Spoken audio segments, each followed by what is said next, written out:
Bengali kidney কেয়ারের YouTube চ্যানেলে আপনাকে পুনরায় স্বাগত। আজ এই ভিডিওতে জানবেন সিকেডি অর্থাৎ ক্রনিক কিডনি ডিজিজ পেশেন্ট কিভাবে লাইফস্টাইল অবলম্বন করবেন। একজন সিকেডি পেশেন্ট কিভাবে লাইফস্টাইল চেঞ্জেস করে বেশি দিন সার্ভাইভ করতে পারবেন তা জানুন। আপনি এই চ্যানেলে নতুন হয়ে থাকলে সাবস্ক্রাইব করুন, ভিডিওটি স্কিপ না করে শেষ পর্যন্ত দেখুন।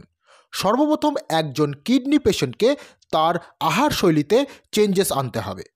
লবণ মাত্রা একদম কম করতে হবে, কারণ এতে বিপি অর্থাৎ ব্লাড প্রেশার বাড়তে পারে। প্রোটিন ইনটেক সীমিতভাবে করতে হবে। অধিক প্রোটিন সেবন কিডনিকে আরও ড্যামেজ করবে। যদি ননভেজ আইটেম আপনি খেয়ে থাকেন, যেমন দুধ খেয়ে থাকছেন বা প্রোটিন রিচ ফুড খাচ্ছেন, তবে ক্রিয়েটিনিন ভ্যালু জাম্প করতে পারে এবং খুব দ্রুত কিডনিতে ওয়ার্কলোড পড়বে এবং কিডনি আরও বেশি ড্যামেজ হতে থাকবে। তাই আপনাকে প্রোটিন খুব সীমিত মাত্রায় খেতে হবে। High potassium food, high phosphorus food এসব অ্যাভয়েড করতে হবে, যেমন কলা, টমেটো, যে কোনো ধরনের শাক এগুলো খাওয়া উচিত নয়। এগুলোতে পটাশিয়াম মাত্রা অতিরিক্ত মাত্রায় থাকে। একজন সিকেডি পেশেন্ট হাই পটাশিয়ামযুক্ত খাবার খেলে হার্টের ওপর প্রেশার আসবে, যার ফলে কার্ডিয়াক অ্যারেস্ট হওয়ার সম্ভাবনা প্রবল থাকবে। সিকেডি পেশেন্টদের জলের পরিমাণ একটা নির্দিষ্ট পরিমাপে বেঁধে দেওয়া হয়, তার বডি কন্ডিশনের ওপর ডিপেন্ড করে। তাই নিজের প্রয়োজন মতো জল একদমই খাবেন না। ডক্টরের পরামর্শ মেনে জল গ্রহণ করুন। এক একজনের বডি কন্ডিশন ভিন্ন, তাই সমস্যাও ভিন্ন। এর সঙ্গে সঠিক সময়ে আপনাকে ঔষধ খাওয়া বিশেষ প্রয়োজন। একজন ডক্টরের কাজ তার পেশেন্টকে সঠিক পরামর্শ দেওয়া। মেডিসিনের কাজ বডিকে প্রপার্টিস দ্বারা সমস্যার সমাধান করা। আর একজন পেশেন্টের কাজ হলো টাইম টু টাইম ডক্টরের পরামর্শ মেনে ঔষধ খাওয়া এবং নিজের কেয়ার করা। তাই এই তিনটির কম্বিনেশনে রোগ ভালো হয়।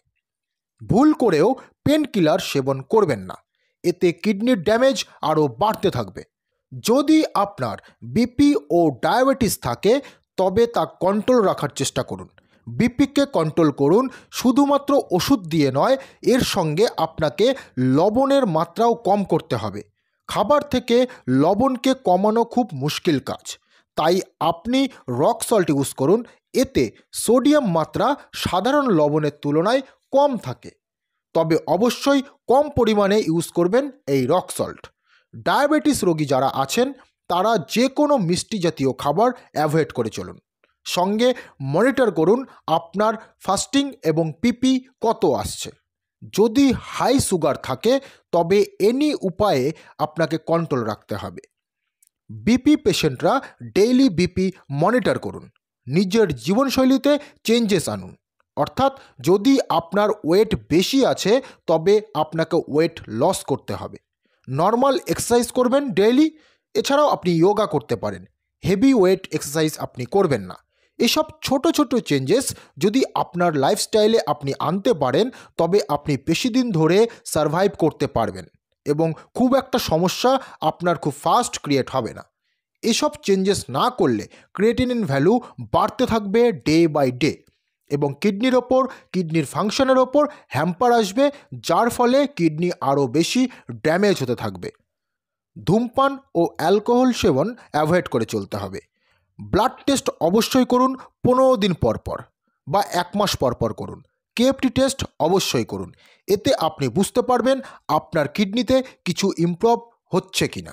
যদি ইমপ্রুভ না হয়, তবে আপনি বুঝতে পারবেন কত স্পিডে আপনার কিডনি ড্যামেজ হচ্ছে। এসব আপনি মেনে চললে ক্রিয়েটিনিন ভ্যালু, ইউরিয়া ভ্যালু খুব দ্রুত বাড়বে না, সঙ্গে কিডনির হেলথ কিছুটা ইমপ্রুভ হবে। আজকের ভিডিওতে আপনাদেরকে কেমন লাগলো অবশ্যই কমেন্ট করে জানাবেন। কোনো কোয়ারি থাকলে অবশ্যই কমেন্ট করুন। ভালো থাকুন, সুস্থ থাকুন, নিজের কিডনির যত্ন নিন। দেখা হচ্ছে পরবর্তী ভিডিওতে। ধন্যবাদ।